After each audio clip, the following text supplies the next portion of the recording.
for listening to Let's Talk About It with Xavier Fox, and we are back for the second half of the show. We are going to venture off into crypto world with Ron Wilson. How you doing today, Ron? I'm well. I'm well. How about yourself? I am doing great. I'm doing great. So you're vacationing again? No, I'm actually over my family's house, my aunt's house. So doing a little IT work on the side, helping them get their system set up Oh yeah, no. here. Well, And I know you're. just figured I'd jump in. I'm at. I'm mobile. Yes, you're doing your thing, Mr. IT man. He has rescued information from computers for me that regular places said, "Oh, you'll never see that again." And Ron said, "Send it to me." And then Right, he right. gave me a little flash drive, and I was like, "You are so wonderful." Appreciate that. He definitely has my confidence in many areas. So, as we venture into crypto world, what's going on? Well, and I'm sure when I say we, that us in crypto got to see something that we hadn't seen in a while, and that was we got to see Bitcoin dip below $19,000. And so I know for a lot of the folks that are really heavy on Bitcoin, they call them Bitcoin maximalists. Okay. Um, they tend to, or we tend to look for those types of opportunities. And so but there's also reasons why Bitcoin took a little dip, and then you also see what's going on in the market. So I'll go ahead and share my screen. I'm good at sharing screens around here.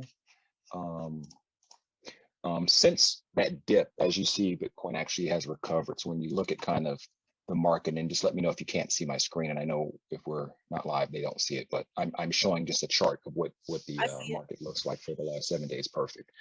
So you kind of can take a look, see that big dip here that took place, and that would have been around Thursday. I'm sorry, that would have been around Tuesday. And so there was a lot of heavy action that took place around that time. You see the 24-hour volume is still very heavy. So the action in crypto is starting to trend up. The reason for that actually is something, and this is just a story that I was reading early this morning, but the reality of where we are in the market and where we are just in investment and as far as assets go across the spectrum, what we're seeing is just a lot of people are taking their assets and moving it into crypto. And studies are starting to show that the reason that's occurring is because there's just so much uncertainty revolving around each dollar in each nation. And so I know about a week or so ago, I think it's about 2 weeks ago, the dollar was actually trending upward. So you'd see all the other assets around the world, the yen, the euro, and all the other countries, their asset or their currency was taking a huge dip. And that's because, during inflation, people start selling off assets. They sell their, they sell off their stocks, they sell off and even people sell off their crypto. And so, and that's in order to obtain cash to sort of pay off bills, to keep up with what the rates are across the board. And with that said, it's sort of a good thing. I know we heard about Kanye and Chase Bank. Not certain if everyone is familiar with that story, but looks like Chase Bank has told Kanye to take his $1 billion out somewhere else. And And why you would know, they the, do that? well, I mean, I think it ties more into the comments that he was making over the past couple of weeks. Kanye is an artist and a sort of free spirit as far as his thinking and what he says, and so corporations are they're very concerned when comments are made and they revolve around certain communities that have heavy action in their business. And so Mhm. it's sort of, hey, Kanye, either you go or we may lose other business. And that's understandable, but it's time for Kanye to understand that if he'd like to have the voice he wants, he needs to get into crypto. He needs to put his assets into something that is not controlled by a corporation, or that doesn't have to look back and say, okay, well, because you said this, you can't use that. Um, and for us, that's kind of it's enlightening, as well as to me, it shows hope for the future. Um, but with that said, you can kind of just look at the market. Everything is a little bit red today. These are my buy days, perfectly timed with payday on Fridays.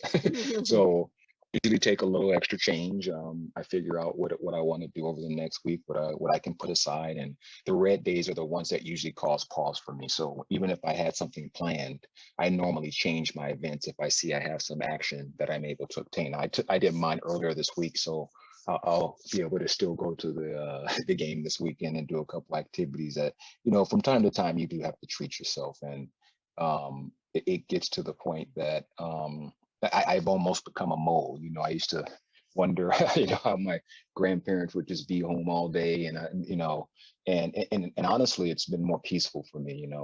I'm starting to become at peace with just staying home and saving and investing, because I understand what that's going to do for me as well as my future generations down the line. It's really about planning for the future, and with the understanding, what, I may not reap all those benefits, but if we can start that trend now, we can look to the future and have just that thought that, what, it'll be greater later for those down the line.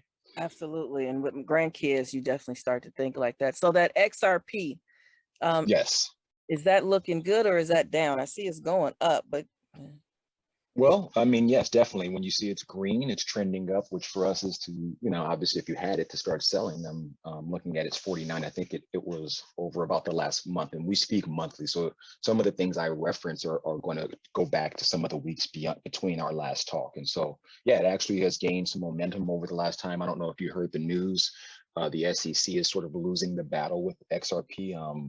It's really a hodgepodge system where it's just XRP's case is showing that there are just so many forces in our country that are working against giving opportunity to people to be able to control the system.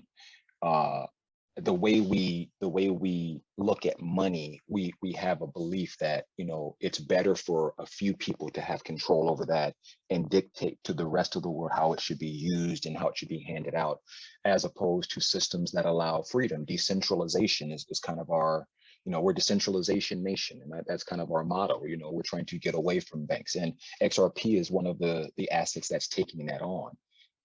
At 50 cents an asset, I think I mentioned a couple meetings ago, but for those that didn't know, this is something that me and my father are sort of going in together on. I explained to him the issue, and he's a real estate guy, so he understands that when you're investing, if it's in sort of a legal battle, and it's shifting towards possibly the asset winning that battle, that's a good time to sort of buy in, because even if let's just say they eventually end up losing it, you can still pull out some good money out of the asset during the time of just the speculation. So the model of buy the rumor, sell the news. So right now the rumor is that XRP is going to win that case. I'm gonna buy it, because what will happen is that it will get closer to March next year when they're going to bring that decision to fold, and what will happen is that it'll be too late.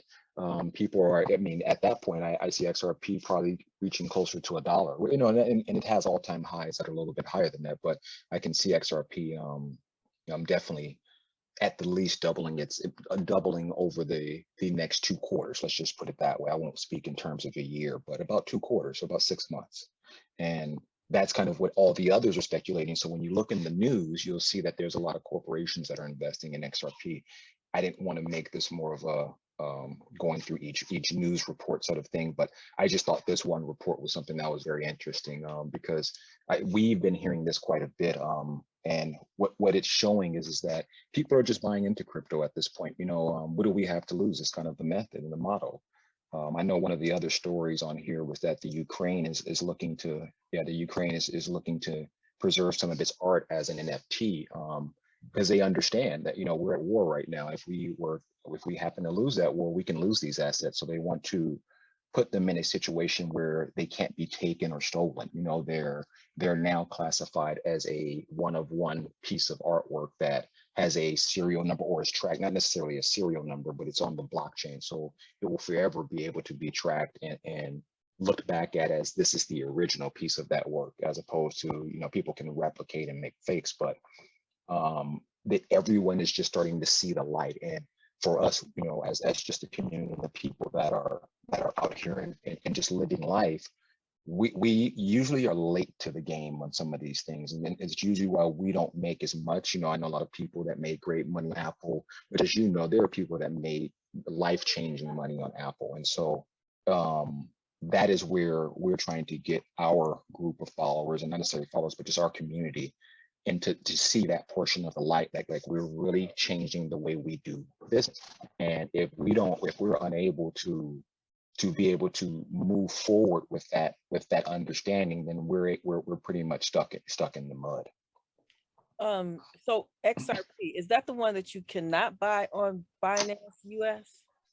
Well, correct. When the SEC brought their case to the table, that was what a lot of the corporations that were investing in them, that was the stance they took. They said, we're going to take you off the market. And so it left some centralized exchanges looking at, what, we can't take the risk of having something that's available to the public, and then we be looked at as we were selling a scam, and that was just their take. Now, there are other exchanges that don't have that don't have sort of that concern, and they kept XRP in the fold. So Binance is one that does have it. For Americans, you would say, what's the easiest? I would just probably say Uphold. Uphold is an app you can get on both Apple and Google Play Store. So you can, now this is one that if you want to try to get away from centralization, then this is not that app for you. And reason being is that they require the KYC, which is know your client.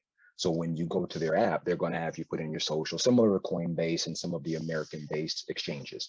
They want to know who you are, which in theory takes away your sort of privacy involving in these transactions. But I know people who have probably more than most people, they prefer that method because they figure, okay, it's backed by insurance.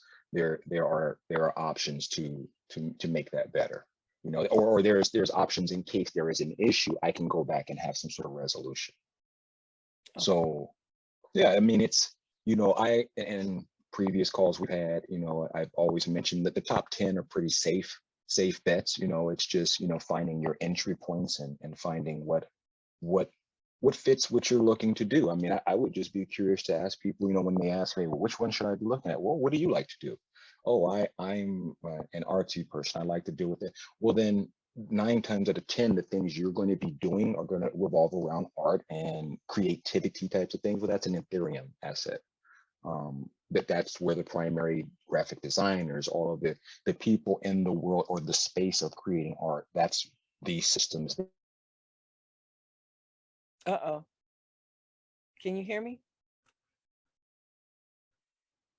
Can you hear me, Ron? Because I can't hear you right now. There we go. I lost my sound. Okay, here you are. All right. Yeah. So you were talking about Ethereum being for the artsy people. And correct. I think that is confusing for most of us. So are you saying that each of you call them assets, right? Each correct. Of the assets is specific to a different genre? And how is that connected? Well, let me give you an example. So for Bitcoin, let's just work from the top down. I can kind of give you just a rundown of what I would use each of these for. Bitcoin, similar to gold, it's an asset I would save. It's something because it maintains its value, has a huge market cap, which means there are more people involved. And just quite frankly, they did a report and showed, I think, over the last 13 years at the rate of usage. So basically 13 years ago when Bitcoin was created, there were 100 users. 3 years later, there were 5,000, so, and it kept going up. But at the rate currently, they're saying within 3 years, there will be 1 billion Bitcoin users. Well, that sort of follows the trend of the indication that at that point, Bitcoin will be priced anywhere from $200,000 to $2 million. Wow. And the usage is what really gives assets their value. The more people that use things, the more they can maintain and sort of create wealth within those values. Right now, there are just a few cases of how we use Bitcoin. You go on Cash App, you can buy things with it, you can buy a house, you can sell things with it, but it's pretty much a version of cash. From our standpoint, we don't really sell our valuable assets. So it's not one I would be using to buy a house. It's not one I would be using in that fashion. It's something I'd use to save for my grandchildren, because 20 years down the line, they'll understand the value of it. Now, Ethereum, right now, the sort of issue with Ethereum is that yes, it's great for art, it's great for all the things that are involved in that world, but it's actually rather expensive as far as the gas fee. And gas are the fees, the transactional fees that occur. They're working on that.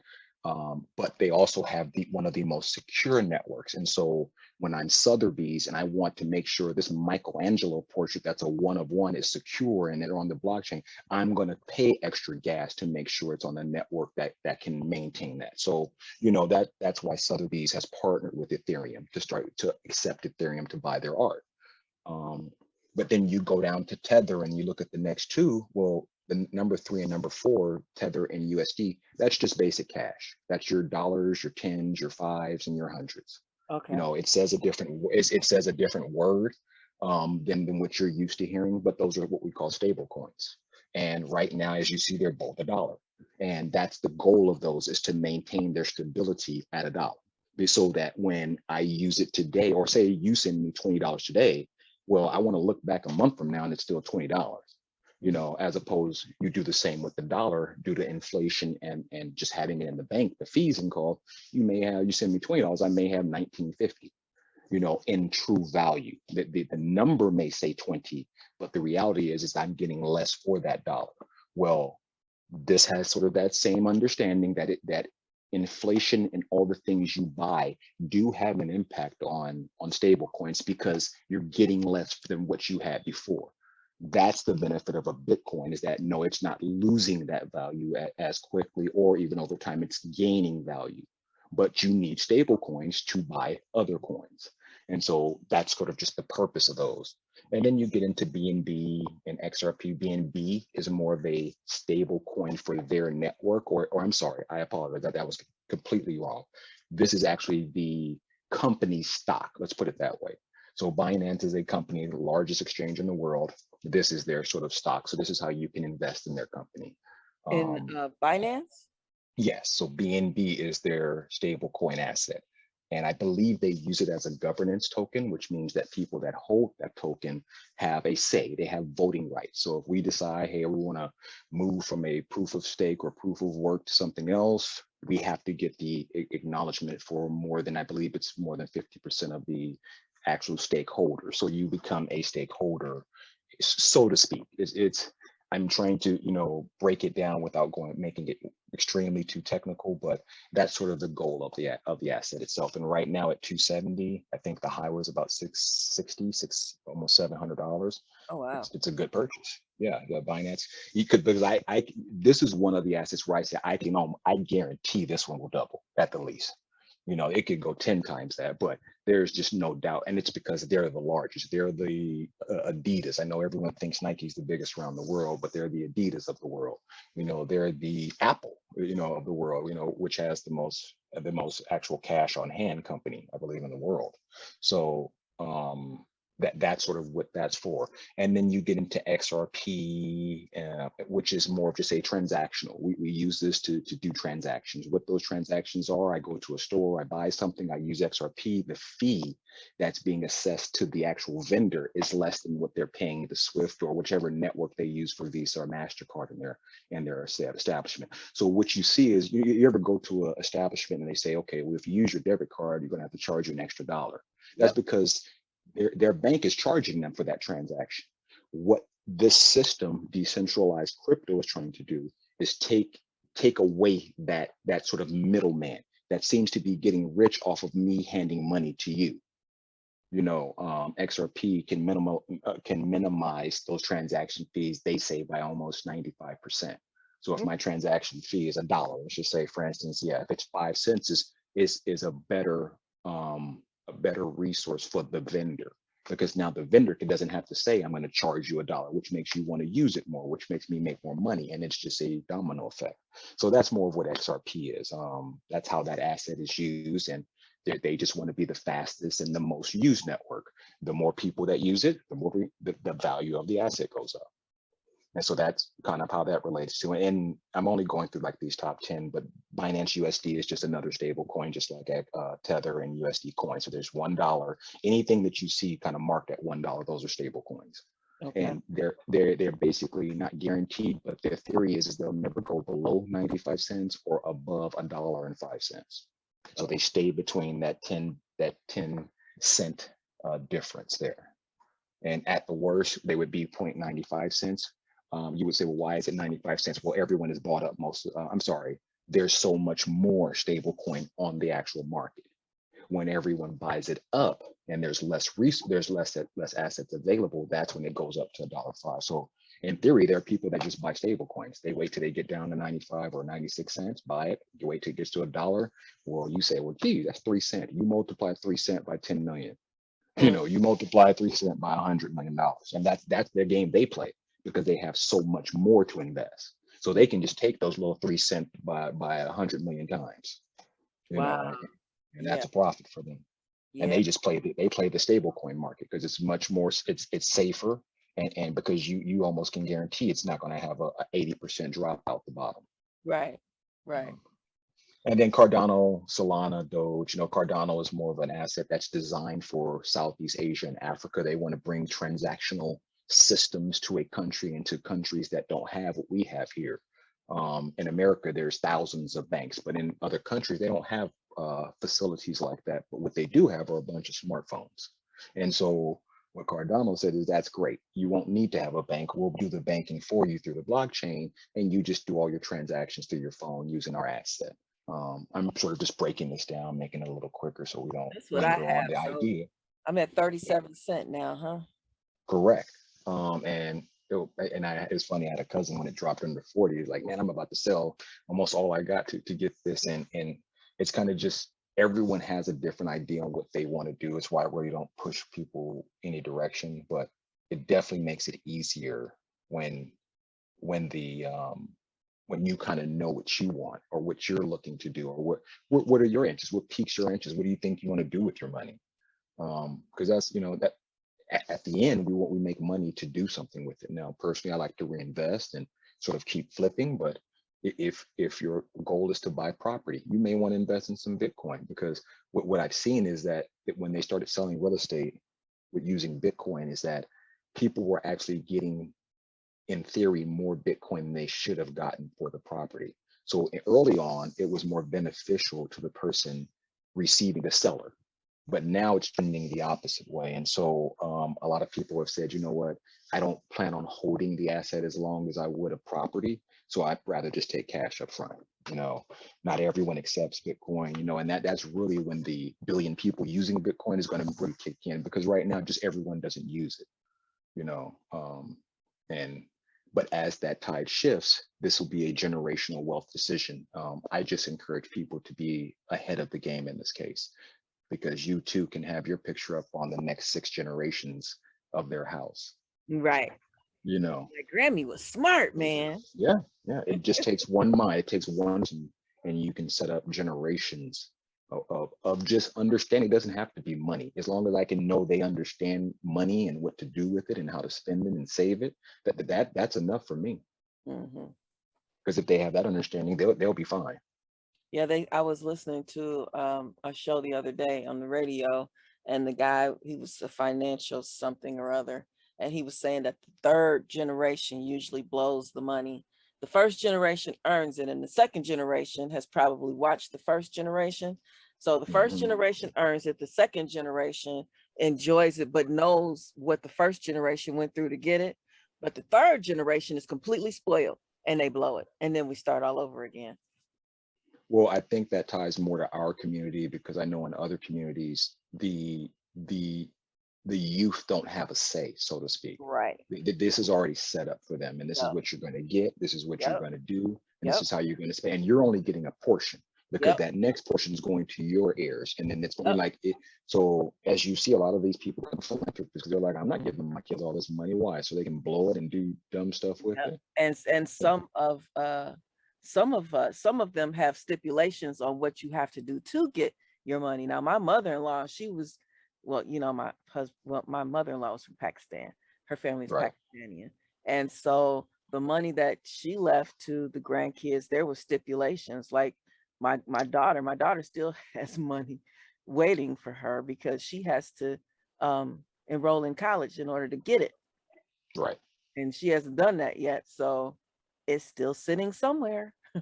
Yeah. And there are some kids that won't do it because they don't want to be told what to do to get someone else's money. And I find that, that's something I may not do, but I think that's very encouraging to see And some that's my kids not daughter. be bought She's off. like, Yeah. how are you going to tell me what I have to do? Right. You either give it to me or you don't give it to me. Exactly. And I am more encouraged by kids that feel that way than I would say children that would just do what they have to do to get money. That lets me know they really won't keep that money a long time, and that what their parents thought was right, they'll waste it. Parents know their kids, believe me, and I think parents that are wealthy that knew their kids and would know how to deal with it, they have no problem leaving them that money. But I think some of these parents just understand that if you grow up with everything, you're going to be handicapped in life. Struggle is what builds the character that builds dynasties. Mhm. I don't see too many people that didn't struggle that came up and invented something or came out the mud. It, They it, didn't it have to. happens. It happens. They may maintain wealth, but it takes away that creative ability because you're not able to think outside of the box. Hmm.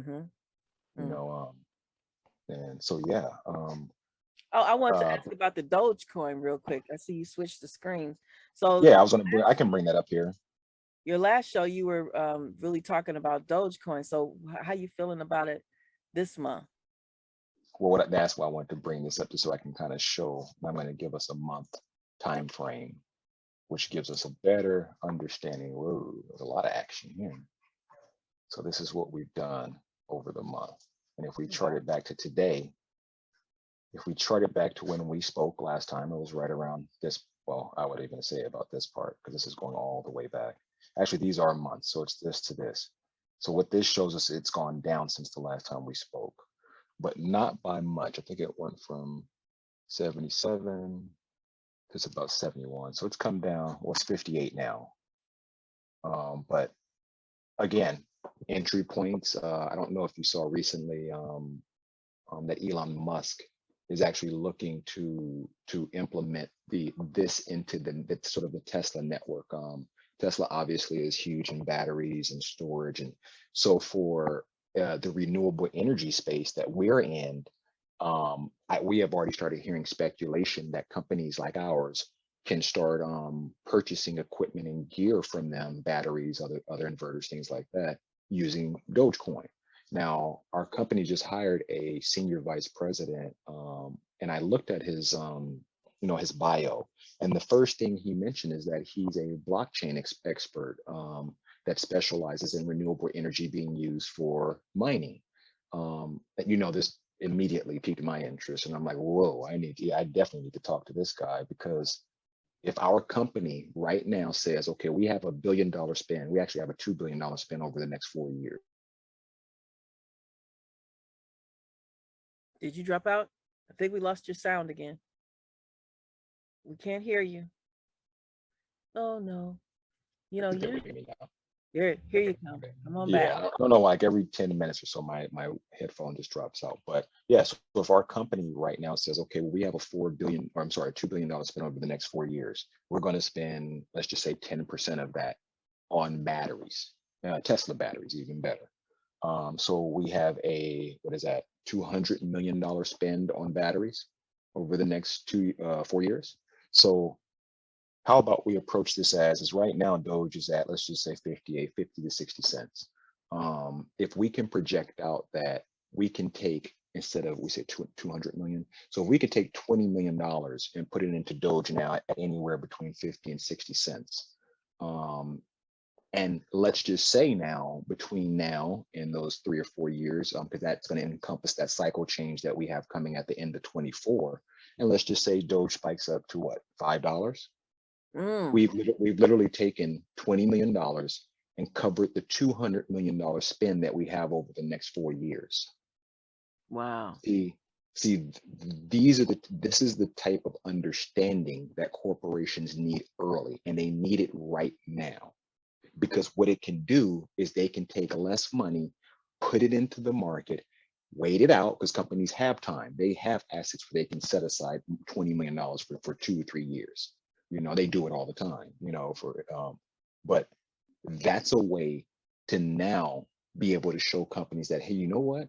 It's now time for us to start thinking for 10, 20 years down the line. What do I need to invest in now so that come that time, that money will be able to take care of the company for the next 20 years. And then we'll put more in then for that money. And so now you're planning out 100-year plans for your business. Because now what you know is that we'll have sort of a recycling source of funds that just started with maybe $20 million.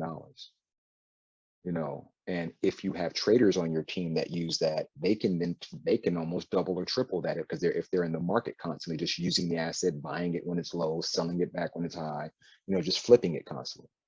So that's kind of the conversation I want to have with our new senior vice president of procurement, is that we need to take some assets or some funds right now and we need to set it aside.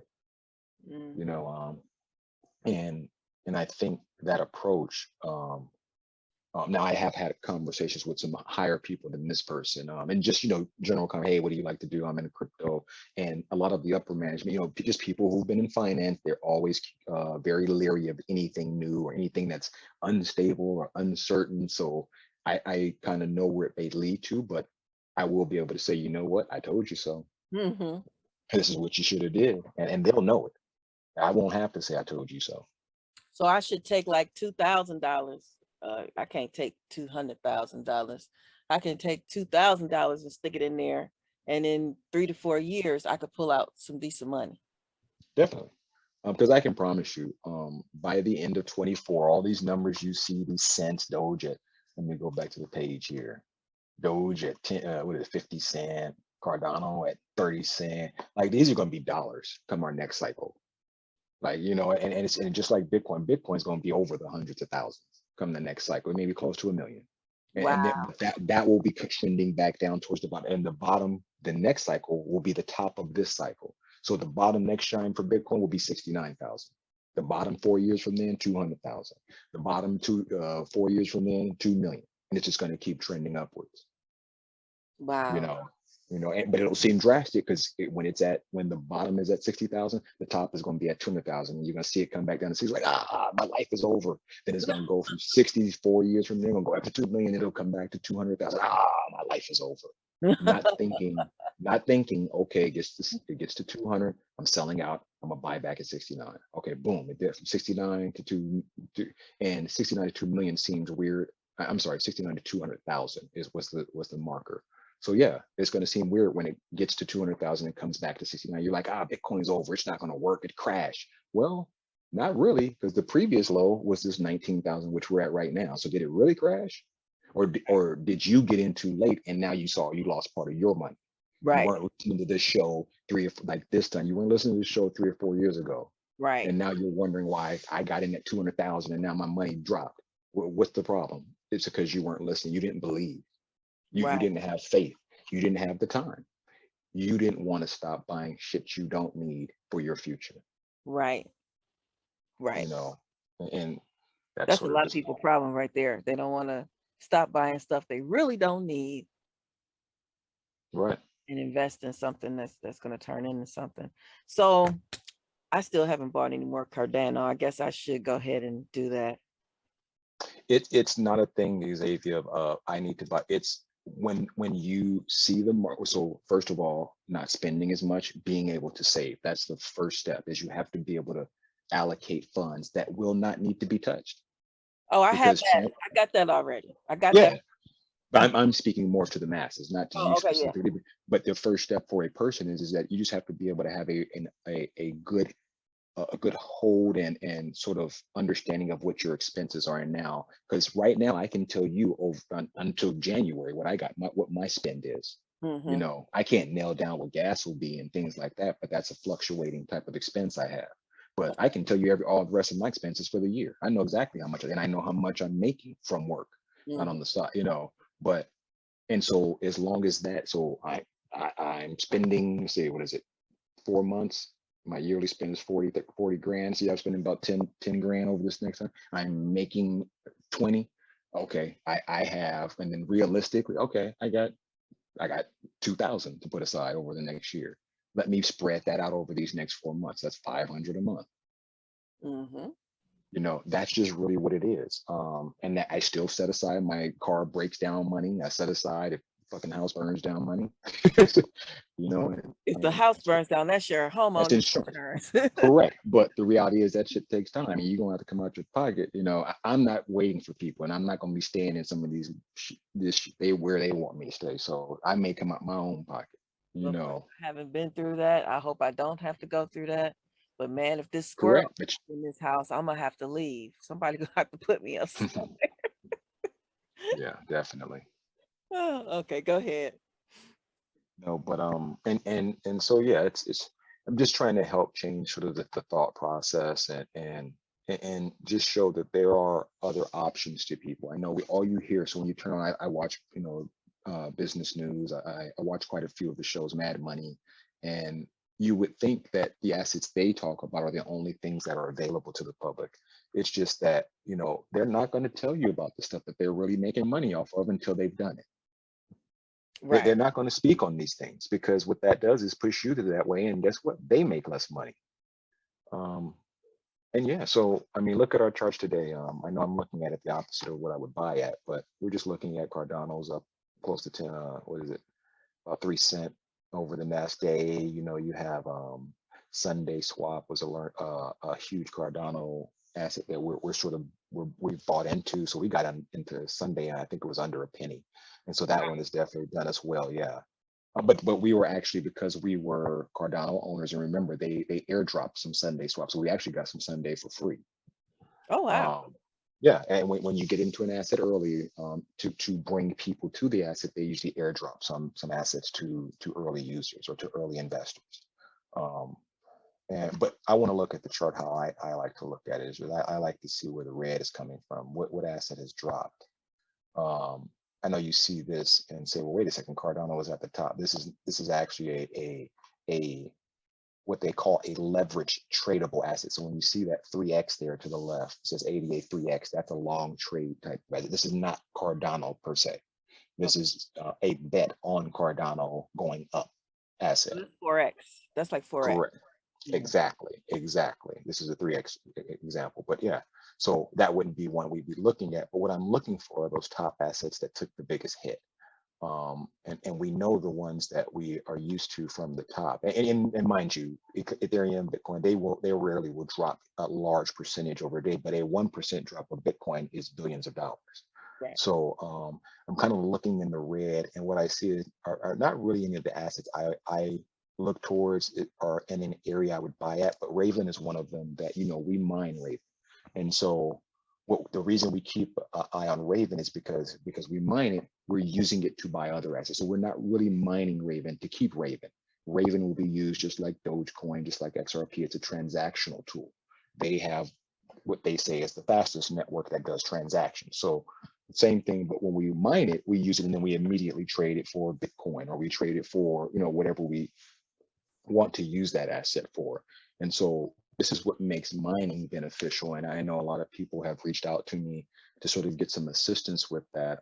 I do let people know it is an investment up front. So for instance, us just getting started costs us about $4,000, and the yearly electric bill, the addition is about $2,700 a year. And I know that doesn't sound like much, but we have a 10-year plan. So that's $27,000 over 10 years in just electricity that will be spent. We average we're going to spend about, because we're going to need to maintain the miner and, you know, make upgrades and stuff. So we're going to spend probably another $6,000 just over 10 years keeping it running. And so that total spend at the end of the day is about 37 grand. Well, we've calculated, because we're about almost close to a year mining, and we're close to about 40,000 Raven mine. So let's just say we get it 40,000 a year. So over 10 years, we'll have 400,000 Raven. Now, obviously, we're selling some at certain times to buy other assets and do things. Well, let's just say we have half of that. We got 200,000 Raven left. All we need Raven to be is $1. It's at 3 cents right now. And so you tell me in 10 years, it can't get to $1? Oh, I'm Because sure. the moment it gets to 25 cents, we've covered whatever expense we paid up until that point. And that can be 3 years from now, 5 years from now, or 8 years from now. As long as it hits 28 cents, which is current all-time high, we haven't lost money. I have a question for you. For those of us out here who really don't necessarily know the lingo or the terminology of crypto, when you say that you have a miner and they are mining, so Mhm. in my head, my visual is a man going into a cave with the light on his head and one of those little, tools that look like I don't know what it looks like, but it's pointy on one end. So what are you actually talking about though? Because I know that's not what you're talking about. So what we're referring to is just a huge computer.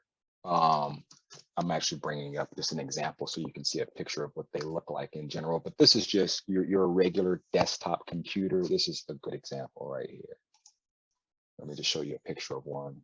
But these are computers, like you'll take one computer and you add multiple graphic cards to them. So 1, 2, 3, 4, 5, 6. These are what are actually doing the work. The computer just, computes. Go here, do that, all this stuff. But in theory, this system allows us to then connect to a network. We connected to the Raven network, and now we're doing work for them. So my computer, once I link my computer to their network and I run their script, my computer now has the rules, has all of has everything it needs to know to now process their transactions for them. Because see, when Visa does this, they bought all their computers. Ron, Xavier, you guys can't process our transactions for us. Crypto allows a universal system that allows anyone anywhere in the world with access, with a miner and access to the internet, can help produce transactions. And you will say, well, wait a minute, maybe Ron is lying, or maybe Ron has no say over this, because again, all Ron does is turn the computer on, hook it up to the network, and run the script. It's using our resources to do the transaction, and then it pays us a reward for doing the work. The reward is we get what I think we get about 40 a day, 40 Raven a day for processing their transactions. So people are sending, buying, doing stuff with Raven around the world, and our computer receives a transaction. And like Bitcoin needs 10 computers, 10 different computers to approve a transaction. So this is what makes it almost impossible to steal, because even when the person steals it, it'll get caught within one of those transactions. Like, wait a second, this don't look right, void. And if you get multiple voids, then they have to go back through the process again. And so it literally catches a lot of the issues that what these computers that Visa, and because these are all transactional systems, do. So it took away centralized transactions and made it decentralized, where anyone that has the resources, a computer, internet access, you can hop on our network and you can mine our asset. You can do the same with Bitcoin. You can do this. Well, you used to be able to do it with Ethereum, but Ethereum switched to, now they're not mining, they're proof of work now. And so yeah, it's just a computer that allows you to run an algorithm or a program, and it does a lot of work. I don't really do anything to this thing. It sits in my garage. It runs all night, 24 hours a day, 27 months. And if my internet goes down, I have a notifier on my phone. If anything goes on with it, it'll send, hey, this miner's been down for 10 minutes. Go check it. That's where, I walk in the garage, up, overheated. Let me turn it Oh, wow. That is interesting. And so then they give you Raven as a result. I think you dropped out again. The on. So that should be the last one that dropped. There you go. So, and what's funny is people who live like in Chicago where you are, they use these as heaters, What? because yes, because these things generate a huge amount of heat. So my garage, like I put just, and this has 8 GPUs. I have 4. We have 4 GPUs on ours. And my garage, like outside, it could be 80 degrees, and my garage is going to be 92 to 95 degrees. Wow. And because these are just big sort of fans running, blowing heat away from the GPUs. And so if you put it in so some people put this in their bedroom or something, and when they come home, they don't have to turn the heat on. The house is already warm. Wow. So it So serves a couple purposes. How it much are serves those things? it depends. So these vary, and don't look at the price in Amazon, but the rack itself, the thing that holds it, it's probably $60 on Amazon. It's these little cards that cost. So each one of these can range anywhere from 500 to the good ones now are about $3,000 each, because they do more work. So you got about 10 of those 3,000 ones, 30 grand investment, but that puppy's going to be pushing you out a lot of reward. So that in itself is an investment. Correct. And what I tell people is, before you even consider mining, find out what your rates are, find out how much, you need to know how much you're going to be paying, because I'm just talking about my rate. And we're working on getting a negotiation for a fixed rate, but you have to look at your local power, because it may not even be beneficial to you depending on what some of the negotiations are with your local power company. So, and this is why me and renewable energies, I'm starting to look for ways to start to use solar to power these rigs. So if you can use the sun to power a rig that'll heat your house, that one component is doing 3 jobs, Yep. right? We're using the sun to heat, that's what the sun does, but it's basically powering up this tool that then when it runs, it's powering up, it creates so much heat that in essence heats up the area it's in.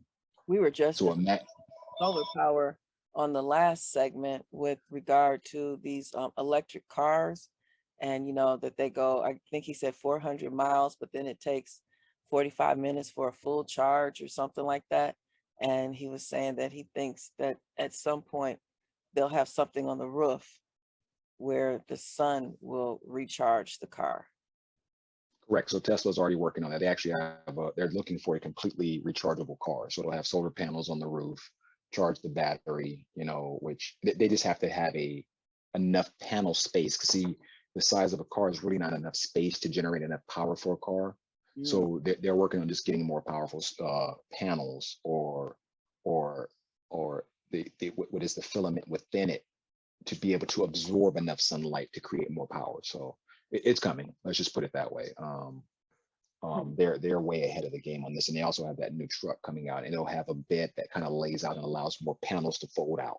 So it'll sort of create like an array within the back of the truck. So it's coming. He's got to give it time, and people And have that's to sort exactly what I said this morning. I said, if we are smart enough to have this conversation, the people who are actually doing this have probably already had this conversation. Oh yeah, it's done. It's in motion as we speak. It's in motion as we speak. I'm not surprised. And then you look at military, I'm sure they're testing it out in the field. So yeah, because they're supposed to have the flying car. Correct. They already have a few now. I Yeah. don't know if you've been watching those. They have a few, and they're more like drone cars. They're not necessarily what we think is like Jetson, where it's going to be. It's not going to really be that. It'll be more like a helicopter or a drone, a large drone for the time being. But over time, it'll. I just think trying to use propulsion or try to use that motion that we see from an airplane on one person is going to be kind of difficult. When we look at the drone, it's easier to balance you in the air. You can go any direction you want to go in. So I think that'll be more of the thing that we do. And then they'll just have wheels on the motor. So when you land, you just take off. But yeah. Are they going to have to teach everybody how to fly it? And that's going to be, you'll have to definitely be licensed. And so you might want to start taking your pilot's lessons now if you want to be some of the first that get those. I actually have an airport right by my house, and that was one of my bucket lists, was to learn how to fly. So I'll do that 10 years from now, maybe 5-10 years from now. Yeah, I want to learn to fly because I want to be flying back and forth to here, wherever I want to go. So yeah, definitely. What else is in the thing? So we went over mining. I think mining is something that, I encourage a lot of children to kind of get into just understanding of mining, because a lot of these kids already have these gaming machines that are perfect for mining. So they right now use these machines to play video games, but while they're asleep, they could be using it to make money. Wow. And there's algorithms. Yeah, I mean the Xboxes, especially the new PlayStation 5, that thing's like a spaceship computer, because it's just so powerful. And there are kids that have already modified their system now. Mind you, when they do this, they lost their warranty, but they're opening it up. But yeah, they've modded these things to be able to do multiple things, and they, I'd assume from what I saw, they can link them up together, so you can take 5 PlayStations, and now you've got the equivalent of one of those racks I just showed you that has 10 cards on it. And so it's just, but you have to be in that space, and kids are in the space of already dealing with currencies within their video game. So they understand that when I'm playing Fortnite, Fortnite has its own asset, and then they have packages. So Fortnite basically gives you the one game and then sells you a bunch of updates. And kids they understand that. And so now we have to get their mind to, okay, well, what network can I create that I give away for free? And then I just charge you to do things within it, to buy things, or to, that's kind of the way it's moving nowadays, in creating networks. that work together to generate income. Yeah, I kind of just looking at the news in crypto, everything's looking bright. If you notice, there's a lot of countries that are looking at Bitcoin. El Salvador has already moved its currency to Bitcoin, and people are laughing at that president right now. But it's good to get laughed at first, because when you make your laugh at the end, which he will be doing, once he gets these monuments put up in El Salvador for saving their economy, probably 50 years from now he's dead, it'll be well worth it. You can't really worry about the naysayers. And so as you see, these are kind of just like for people in crypto looking at this, these are just funny images of the bear market. So anytime you see a bear, they're because there's people that invest on assets going down. These are the bearers that are sort of they're making fun of the fact that, hey, the assets are dropping, but this is just cyclical. And then what you'll get in about a year or two from now, you're going to get a bunch of bull pictures, because now the bull market's come back. And so, but we buy the rumor, sell the news. The rumor is that the bear market is upon us. Well, we knew that in November of last year, because we saw the Uh-oh, you dropped out again. And the crazy thing about your show is everybody else's show, I can hop in and just start talking and just keep up with where they left off, but not here. Right. But no, what I'm saying is during that time, you saw there was a lot of money in the market. There was a lot of money just being given out. And so I was kind of just talking amongst my colleagues and people I deal with, like watch, once this ends, it's about to be real bad. Because when you influx a bunch of money into a market, it's similar to you giving a kids a bunch of money. They're going to waste it. Yes. Like, you have to educate people before you give them something, and then you got to wean them onto it. Similar, like, you're just like weaning people off of a drug. You got to wean people onto money. You give them a little bit and say, okay, this is what I did with my kids. We would give them, okay, you get $20 this time, and as you get older, you get more, and let's see what you can do. And it was always a big thing to be able to get, to be able to have a kid be able to take their allowance and be able to have $1 come next time. Or have a couple of dollars left, because that'll give you an indication of what you're dealing with in their mind, because it starts early. I know coming up, I didn't really want for much. So I never was a type, well, give me this, give me, because I kind of had it. So I understand that I'm not in everyone's circumstance, but it was kind of interesting watching some of my cousins who didn't have everything and how they approached it. And the ones who, even when they didn't have much, had that understanding, I look at them now, they're the ones doing the best, in our family, just quite frankly. And I'm down the line doing the best in our family, but it's because they had that early on. I have a cousin, she was always like, I eat everything fast, I spend money fast, all this stuff.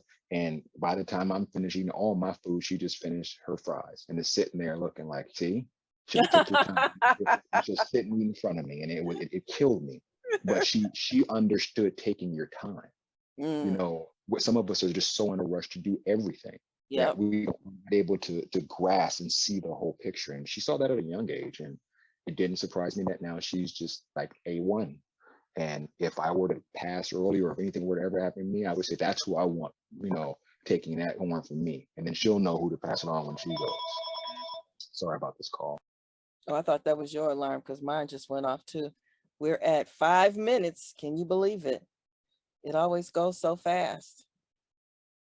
Yeah, it definitely does. And it's just, like I say, I think we try to practice what we preach. I also try to preach some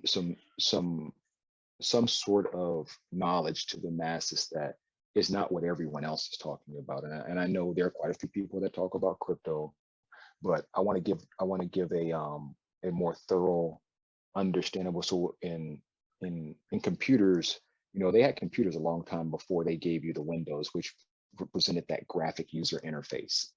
I think that's what made people want to use computers. When it made it easier, you got a mouse, you can see things, but computers have been going for decades before that, and they were just scripts, that computer scientists understood.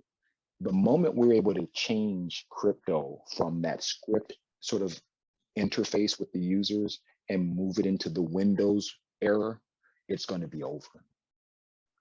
Because now everyone will have an understanding and have a comfort level that I see currencies collapsing once people make that migration over, which will maybe lead to war. But if people say, you know what, I'm not going to war, I got my assets. Because always the fear was, is if our country goes to war, well, I have to go with them, because if I don't, they can take everything I have. Well, go on the war. I'm taking, me and my assets are going somewhere else. We're gonna go get the safety. You I do know that because you're not a threat to my existence. Countries are a threat to their citizens' existence if they decide to, just like the Russians and the Ukrainians. Put yourself in a position that no nation or governance can sort of cripple you and make you bow down to their will, which is to stay fighting, stay, doing what they do and carrying up the world. It'll be difficult, but it'll be well worth it. Is kind of my motto. It'll be well worth it, believe me. I will never let an internet age pass me again. I missed that one. This will never happen again. And I'm gonna never let a month go by without talking to you, so I know what's going on. Definitely. I'm on the inside. I'm here. Right. So what's Yeah, going definitely. on? What should I be doing right now? I was Right. telling Carter the same thing, because Carter, he's in front of those 4 screens every day. So when he says, hey, the lithium, the LAC, when he tells me, because he's researching just like you're researching. And so when he says it, he's like, this is a long hold. I'm like, okay, I'm gonna go buy it and just let it sit there then, because I got all of my stuff going on. So it's good to have, friends like you or people like you, or pay somebody like you guys, that know what you're doing. And so you can get those insider tips. Now, I know that, neither one of you, you have the disclaimer that this is just, Yeah, not financial advice. right, that whole little thing, a little disclaimer that you guys give, but it's been great stuff. And I definitely enjoy your show, and I enjoy his show as well. And I'm glad that you agreed to do the show. Definitely. So it is 1:58. What's your last words for us? What we need to be investing in? Go ahead, tell us. I would stick with our top 10 that we've always kind of held high. I would kind of just track and this, maybe do it month by month. We talk to me now.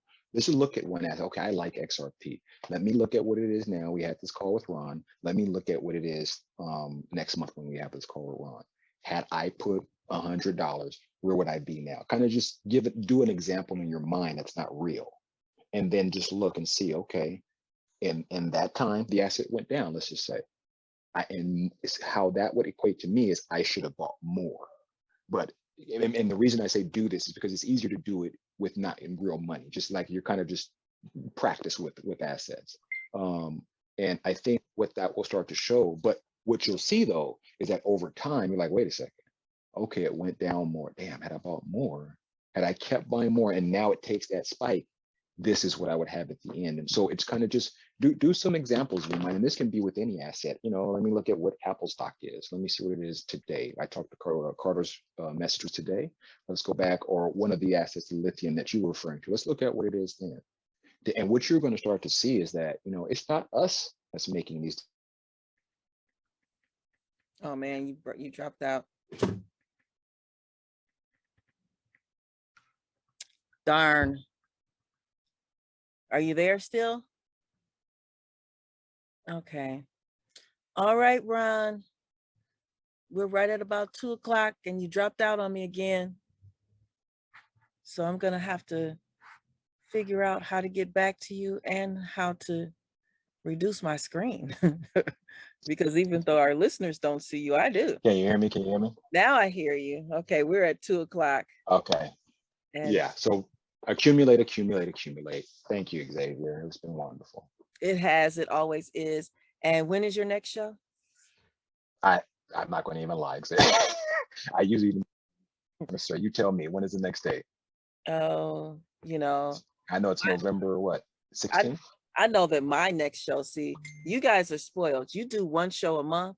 I do 3 shows a week. I know my next show is Monday. So I don't know. I show Monday 11th. It's November 11th. Okay. All right. So we will see you then. And thanks again for a great show. And we will talk to you on the 11th. Thank you. Be well, everyone. All right. If you are listening to a replay of this show, Today is the 14th of October. If you're listening to a replay, join us for the live shows on Mondays from 7 to 9 a.m. and Thursdays and Fridays from 12 to 2. So we had another great Financial Friday with Carter Thorpe, and we are still investing in the good stuff, the lithium and the LAC, and of course I threw the Gush in there. That's always a good one. And Ron says we're investing in the top 10 of Bitcoin, and in there is Cardano and Doge and XRP, and those are the three that we talk about the most for me, because those are the ones that are the lowest priced right now, and so I can make the biggest comeback. Be sure and check out my YouTube channel, Xavier Fox Media, and subscribe, and visit my website, xavierfox.com. You can get to know more about me and the shows and events I have coming up. If you'd like to connect with me on social media, you can find me on Facebook, Instagram, and LinkedIn as Xavier Fox. That's X-A-V as in Victor, I-A-F-O-X, Xavier Fox. You can also Google me and find everything I've ever done. My book, The Men in My Life and What I've Learned, is available on Amazon in Kindle format and paperback. You can also purchase an autographed copy of my book on my website, xavierfox.com, along with t-shirts and coffee mugs. So I hope you enjoyed today's shows, learned something, and laughed a little. Join me Monday, October 17th on your way to work for Gina Lamar Raw. You're gonna have some we're gonna have some real talk about erectile dysfunction.